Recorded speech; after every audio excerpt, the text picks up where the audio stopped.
It is 39 minutes past the hour, 45 degrees in downtown Fairfield. Time on this Monday morning for Chamber Talk. That's right, we reserve time every Monday morning to get an update on the Fairfield Area Chamber of Commerce. Want to remind you to sign up for the Monday morning newsletter, Chamber Chatter. Hit your email box every Monday morning in the 8 o'clock hour. It gives you a quick overview of not only chamber events, but other events happening throughout our community. And also 24/7, 365 days out of the year, you can just log on to fairfieldiowa.com, the new and improved portal to the Chamber, where they have all sorts of great things like their calendar of events or a business directory. And if you are a chamber member and you're not doing some self-administering of your own contact information, you might want to contact the chamber at fairfieldiowa.com, and get a tutorial on how you can fill out your little document, your little page there, your little contact spot, right? That's right. And it's important that we know who your contact person is, because they're the person who gets all the information about renewals and events and billing and all of the things.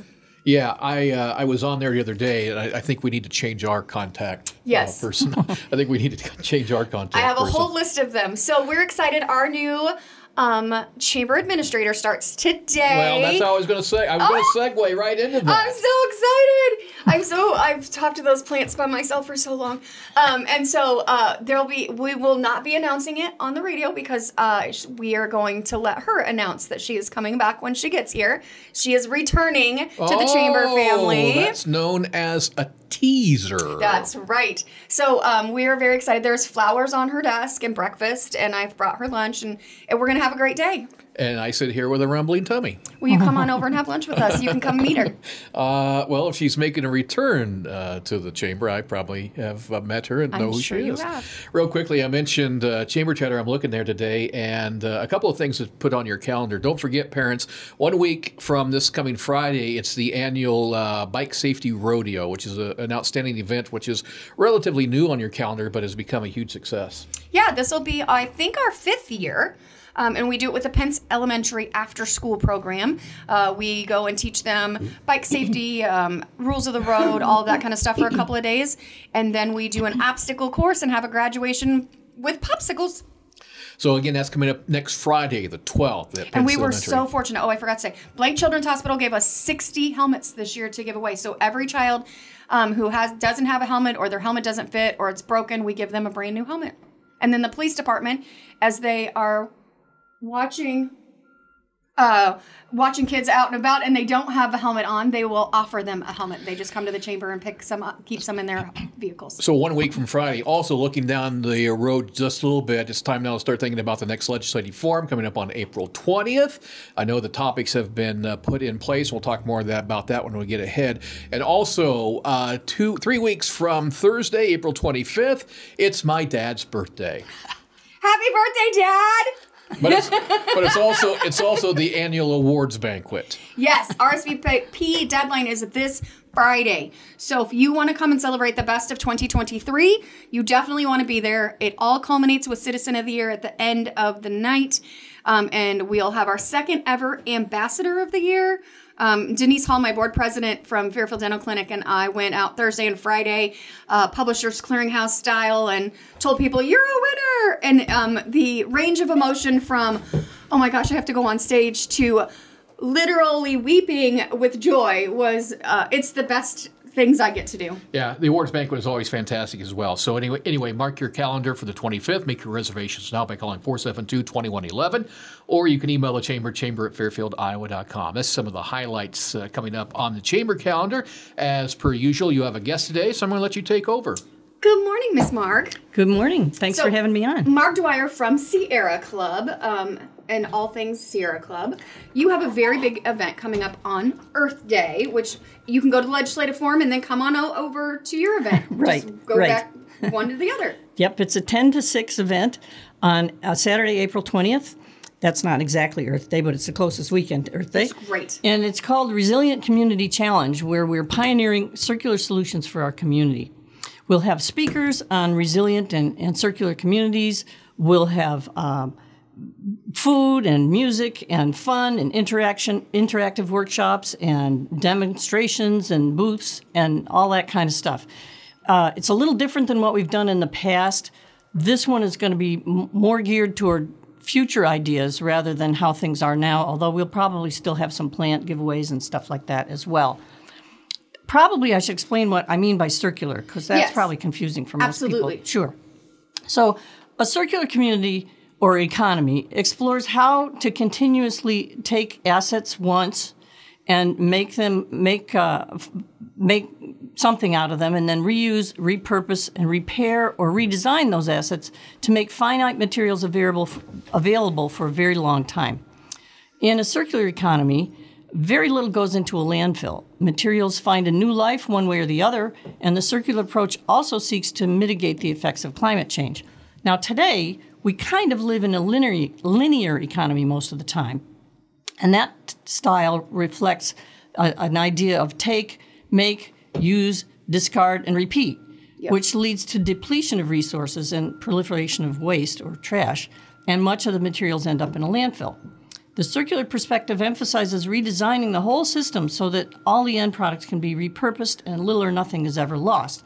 And a great example that most people can relate to, I think, is takeout containers for food.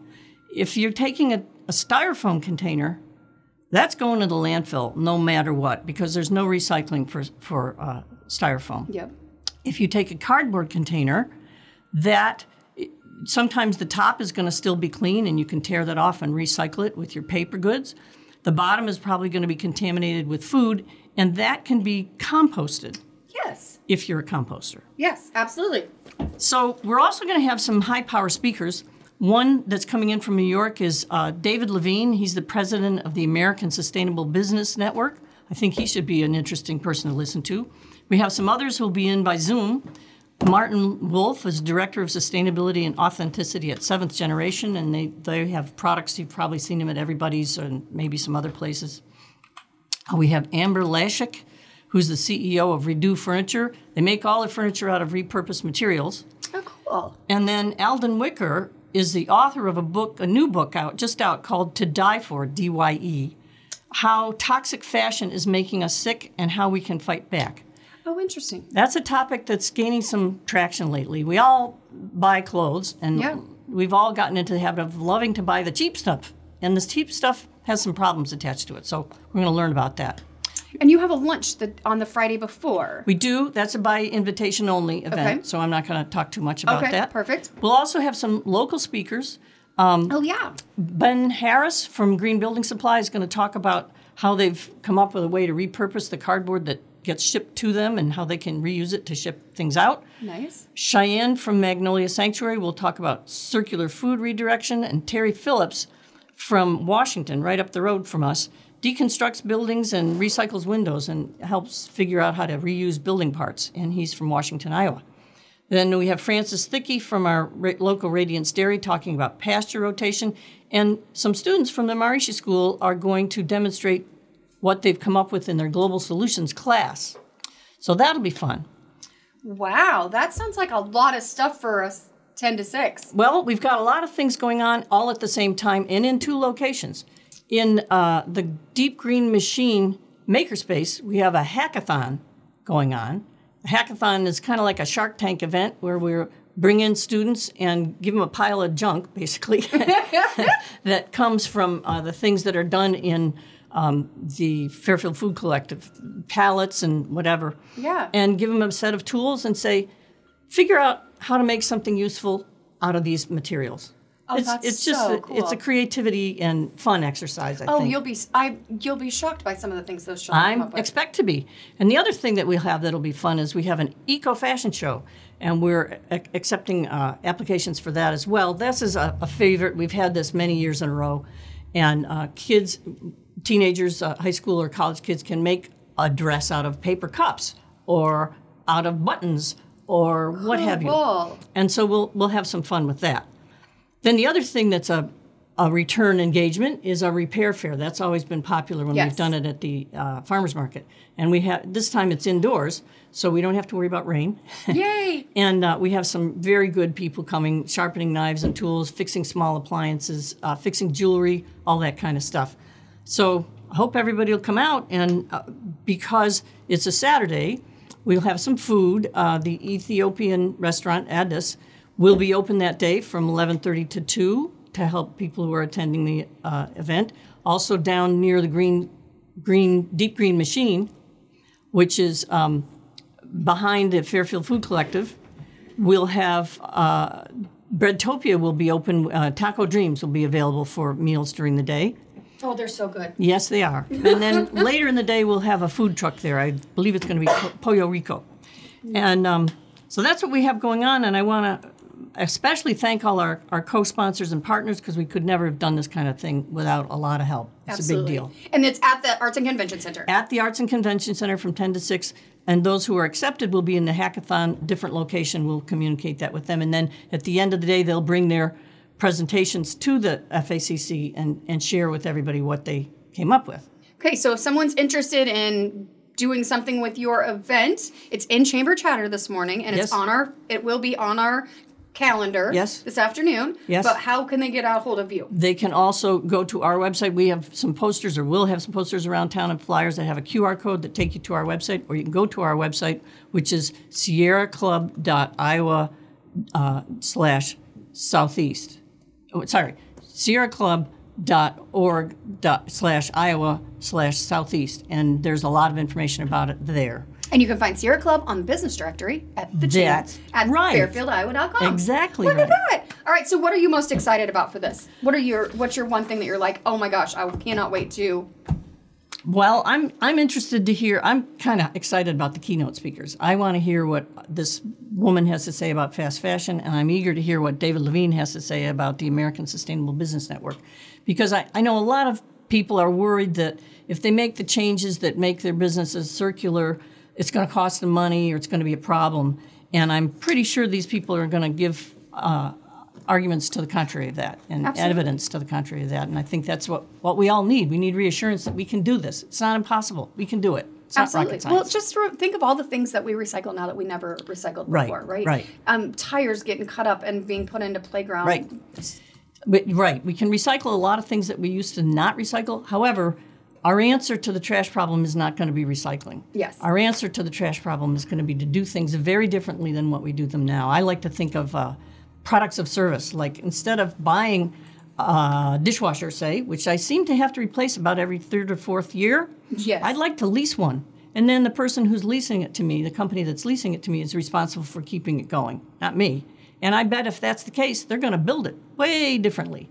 Absolutely. But that changes their business model. Yep. So changes are coming. We need to run forward and meet them and figure out how to make them work for us, not against us. Absolutely. And Sierra Club does a great job of protecting our environment. What do you think, Steve? You going to make some stuff out of some stuff? It sounds all great and interesting. I wanted to ask Margaret another question. Okay.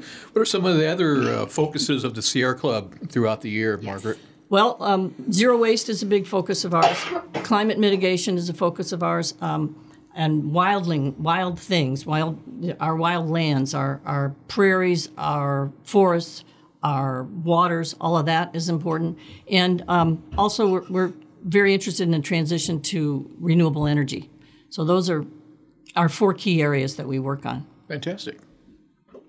All right. Well, it's been a great day. And Sierra Club is a proud sponsor of the legislative forums. Yes, we are, and a grateful member of the Chamber of Commerce. We love everything they do. The information that Margaret talked about here on 1570 KMCD will be on our website a little bit later on today. Margaret's always nice enough, if I can get it out of my spam folder, to get the Sierra Club information to us. So we'll have the information, who, what, where, whens, and whys.